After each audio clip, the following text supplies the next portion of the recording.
Padre Pio warned that demons do not only hide in obvious places of darkness, they hide in the things we hold sacred, in the objects we trust most to protect us, even in certain rosaries.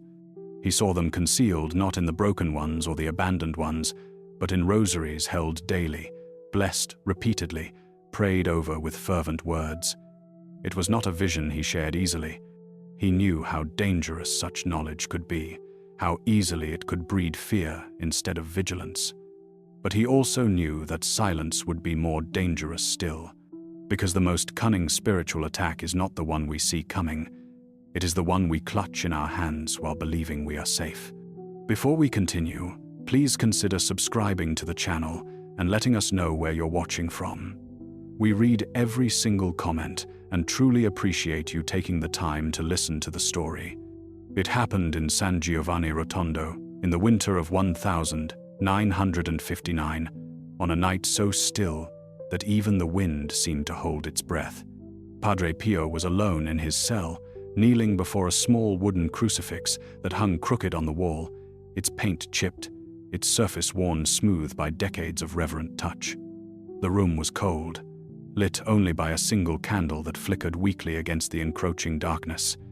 He had been praying for hours, his lips moving in silent rhythm, his wounded hands folded and trembling. And then the air changed, not suddenly, not violently, but slowly, like water turning to ice. The temperature dropped, the candle flame bent sideways, though there was no breeze. And Padre Pio felt the presence before he saw it. 3 presences, actually, standing just beyond the edge of the candlelight, waiting. He did not lift his head. He did not need to. He knew already what was coming. The vision unfolded not with thunder or fire, but with the quiet, suffocating weight of inevitability. 3 souls stepped forward into the light, a woman in middle age, her face pale and drawn, a man with silver hair and hollow eyes, a young woman clutching something tightly against her chest. And all 3 of them held rosaries. The beads gleamed faintly in the candlelight, smooth, well-worn, familiar. They looked at Padre Pio with expressions of confusion and terror, their mouths moving as if they wanted to speak but could not find the words.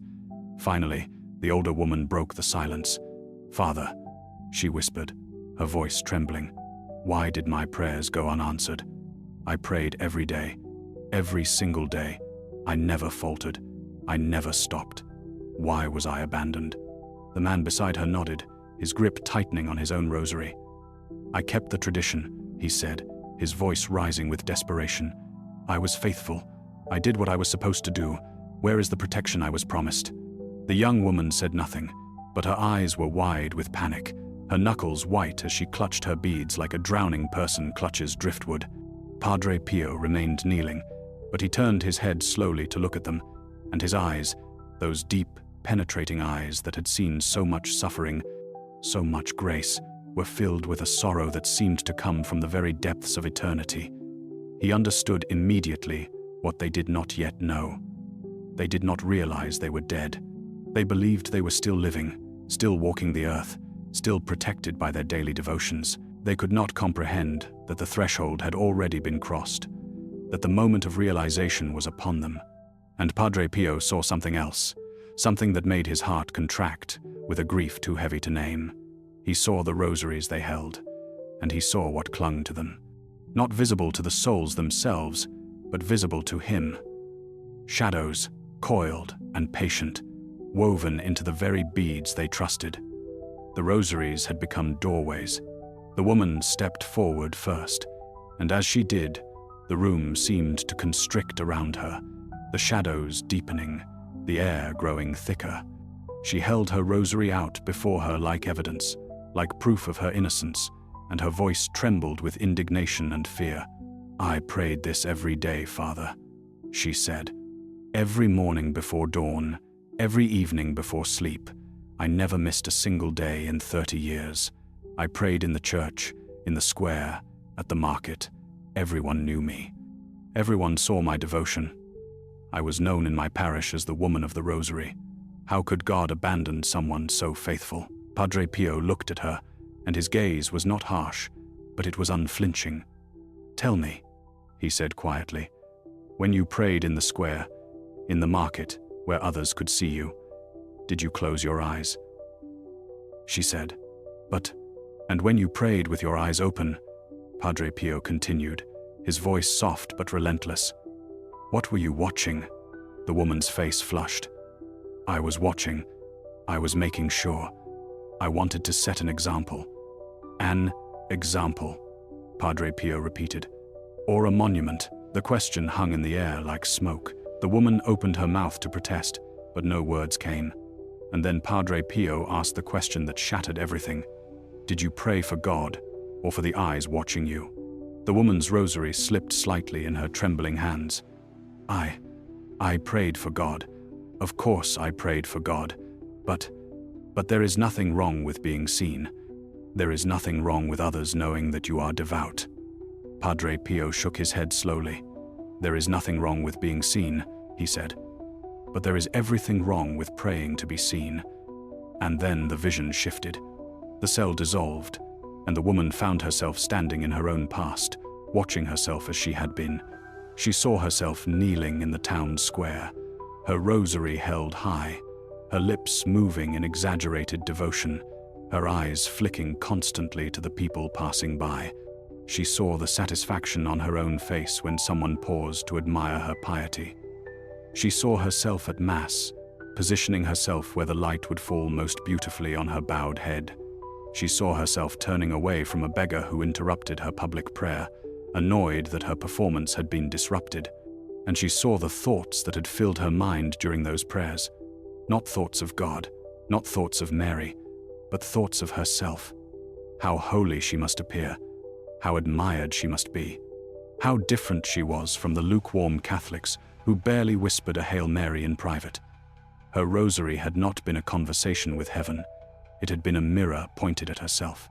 The vision faded, and the woman was back in Padre Pio's cell, her face wet with tears. I thought I was doing good, she whispered. Padre Pio's expression was filled with infinite sadness. You were doing something, he said, but it was not prayer. Prayer is the soul reaching toward God. What you did was the soul reaching toward applause. And then he showed her what she had not been able to see in life.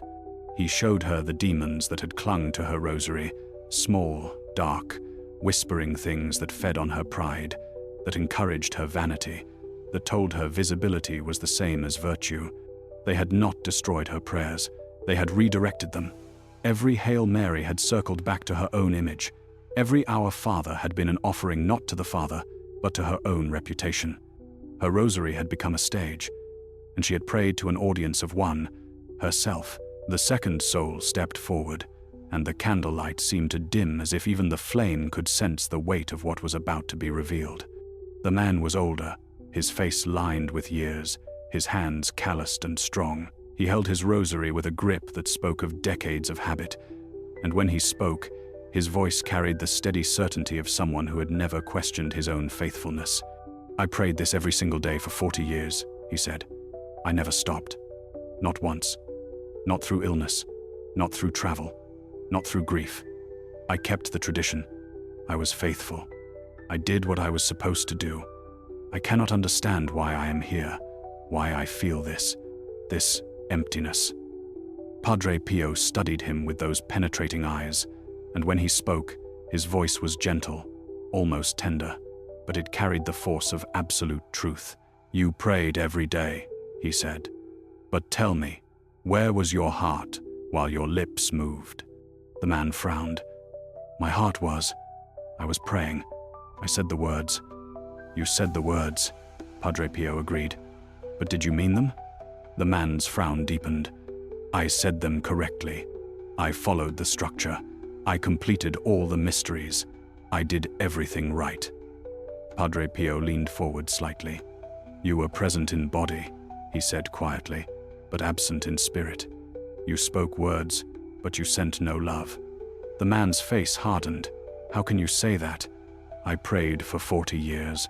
40 years of faithfulness. 40 years of discipline. That counts for something. It counts for something, Padre Pio said, but not for what you think. And then the vision opened. The man found himself watching his own life unfold like pages turning in a book he had forgotten he had written. He saw himself kneeling by his bedside every morning at 5 o'clock, his rosary in hand, his lips moving in perfect rhythm, and he saw what he had refused to see before, that his mind was never present. He watched himself pray while mentally rehearsing arguments he would have at work. He watched himself pray while planning his day, calculating expenses, nursing grudges against neighbors who had wronged him. He watched himself pray while fantasizing about women who were not his wife, while replaying moments of anger, while constructing elaborate justifications for his own coldness. The words came out flawlessly. Our Father, Hail Mary, Glory be. But they were sounds without substance, syllables without soul. He saw himself finish his rosary, stand up, cross himself with mechanical precision, and then immediately snap at his wife for a trivial offense. He saw himself complete his evening prayers, and then lie in bed, rehearsing bitter thoughts about his children who had disappointed him. The rosary had become a box to check, a duty to fulfill, a ritual that allowed him to believe he was holy while his heart remained hard as iron. And then Padre Pio showed him the demons. They were different from the ones that had fed on the first woman's pride. These were quieter, more patient. They sat beside him during every prayer, whispering that the act itself was enough, that God did not care about the heart as long as the mouth kept moving, that routine was the same as relationship. They convinced him that faithfulness was measured in repetitions, not in love. They turned his rosary into a treadmill, constant motion going nowhere. The man stared at the vision, and for the first time in 40 years, he felt the crushing weight of his own emptiness. I thought I was doing my duty, he whispered. Padre Pio nodded slowly. You were, he said. But duty without love is not devotion. It is slavery, and slaves do not commune with God. They simply endure.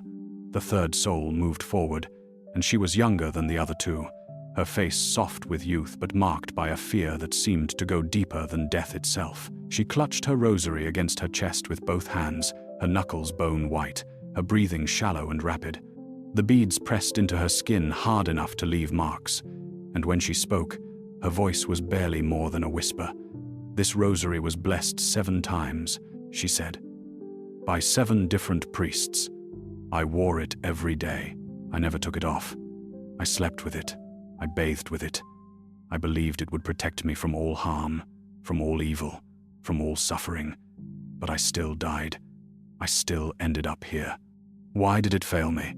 Padre Pio looked at her with an expression of deep compassion mixed with sorrow. You believed the rosary would protect you, he said gently. But tell me, did you ever use it to pray? The young woman blinked, confusion washing over her face. Of course I prayed. I held it. I carried it. I blessed it over and over. I never let it go. But did you speak to God through it? Padre Pio asked, his voice quiet but insistent. Did you meditate on the mysteries? Did you offer your heart to Mary? Or did you simply possess it? The woman's hands tightened around the beads. I believed in its power, she said, her voice rising with desperation. I believed it would keep me safe. I believed it was sacred. It is sacred, Padre Pio said, but not because of the beads themselves, not because of the blessings spoken over it, not because of how many priests touched it or how often you wore it. It is sacred because of what it is meant to facilitate, communion with God. But you never used it for that, did you? The woman opened her mouth to protest, but the words died on her lips. And then the vision unfolded.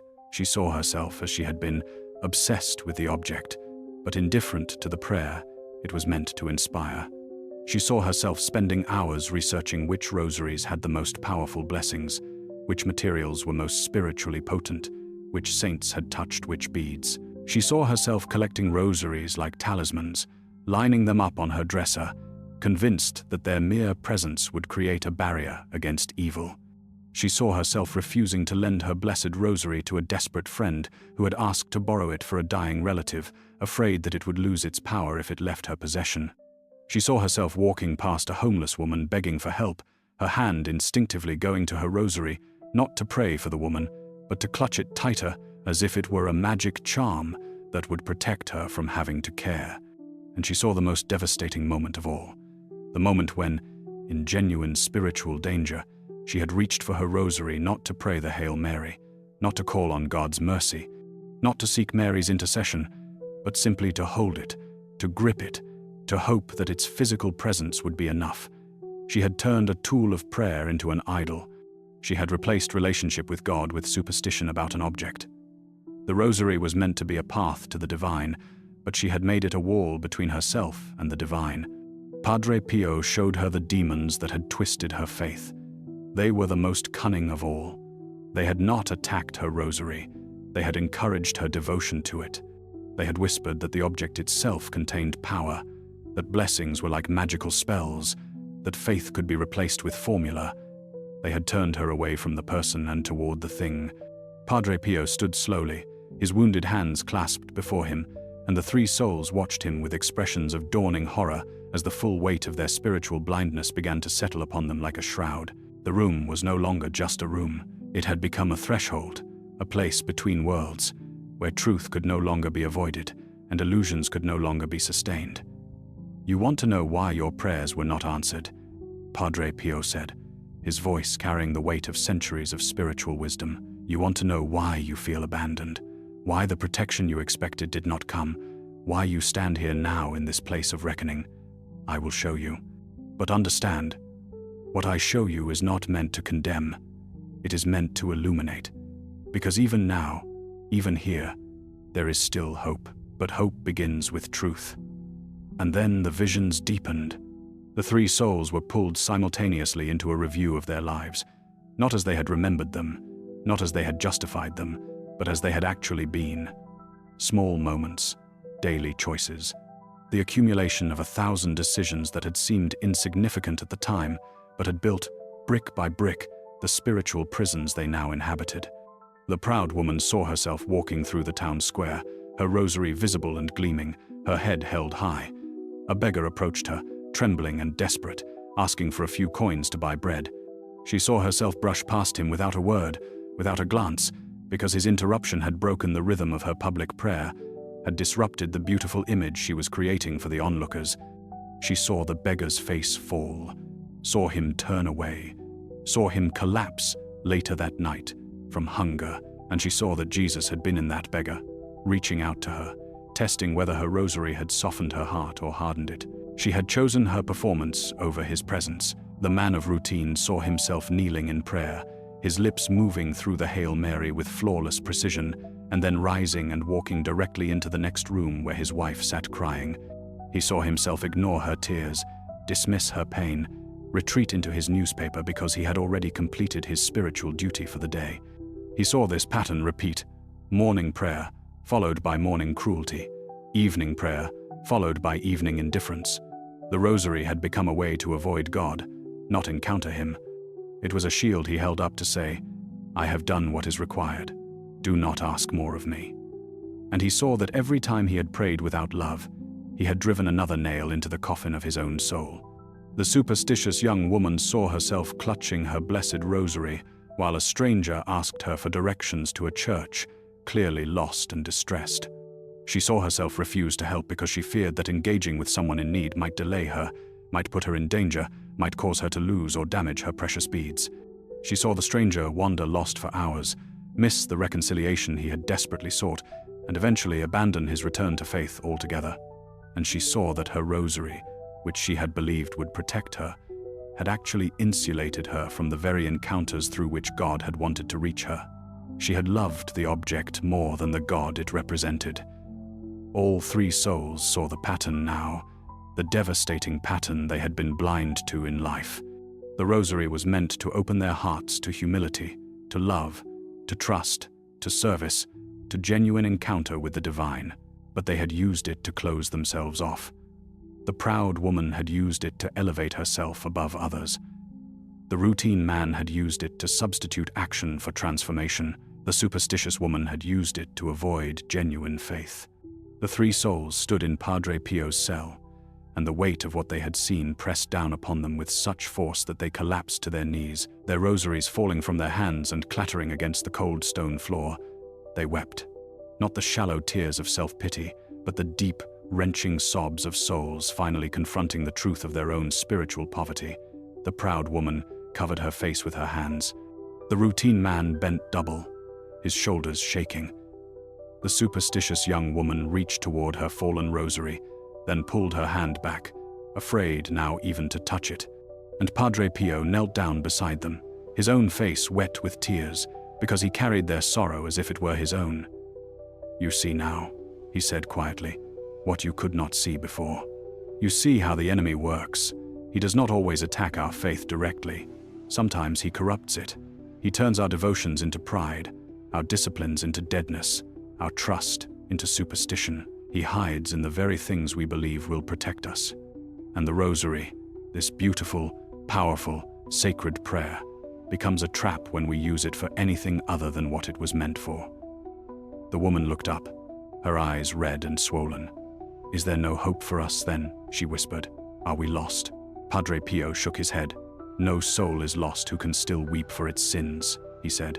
"No soul is beyond reach who can still feel sorrow. But the hope you seek does not come from the rosary you held. It comes from the God you neglected while holding it." He reached down and picked up the beads that had fallen from their hands. "These are just tools," he said, holding them up to the candlelight. "Wood and string and metal, they have no power in themselves. The power comes from the prayer they facilitate. The power comes from the humble, broken, trusting heart that uses them to reach toward heaven. When you prayed with pride, you prayed to yourself. When you prayed with routine, you prayed to nothing. When you prayed with superstition, you prayed to an object. But now, stripped of all pretense, with nothing left but your naked need, now you can truly pray." And he showed them how. Not with beads, not with structure, not with performance, but with simple, desperate honesty. The proud woman released her need for recognition and whispered, "I am sorry. I wanted to be seen by others, and I forgot to look at you." The routine man awakened his long, dormant heart and said, "I went through the motions, but I never gave you my love. Forgive me." The superstitious woman let go of her grip on the object and reached instead toward the person, saying, "I trusted in things instead of trusting in you. I am sorry. I am so sorry." And in that moment, something shifted. The darkness that had clung to their rosaries began to dissolve. The demons that had hidden in their pride, their complacency, their superstition lost their grip and scattered like smoke before wind. Because the prayer that defeats darkness is not the one prayed perfectly, or publicly, or with magical expectation. It is the one prayed humbly, honestly, and from a heart that truly seeks God. Padre Pio looked at each of them, and his expression was no longer one of sorrow but of fierce hope. "Remember this," he said. "The rosary is not a weapon against demons. It is an invitation to intimacy with God. When we pray it with pride, with routine, with superstition, we open the very doors we thought we were closing. But when we pray it with humility, with presence, with trust, then it becomes what it was always meant to be. Not a shield, not a performance, not a charm, but a conversation, a relationship, a path home."